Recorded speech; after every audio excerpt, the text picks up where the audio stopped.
দুনিয়াতে সবকিছু পেয়েছেন, কিন্তু আপনি আল্লাহকে পান নাই, আপনি কিছুই পান নাই। আপনি আল্লাহর সাথে সম্পর্ক তৈরি করুন। দুনিয়ার টাকা পয়সা সম্পদ গাড়ি বাড়ি নারী এগুলো কিন্তু কিছুই একদিন থাকবে না।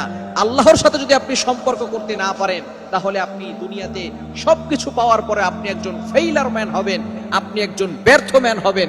সুতরাং অবশ্যই যদি আপনি সফল হতে চান, আল্লাহর সাথে সম্পর্ক তৈরি করেন। কেননা এটা কিন্তু চিরস্থায়ী জগৎ নয়।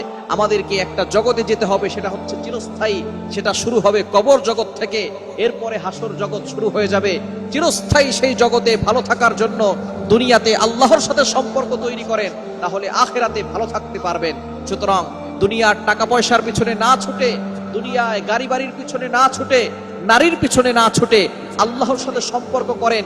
আল্লাহর সাথে সম্পর্ক তৈরি করার জন্য আপনি ছুটতে থাকেন, দেখবেন আল্লাহ আপনাকে দুনিয়াতেও সফল করবেন, আখিরাতেও আপনাকে সফল করে দিবেন।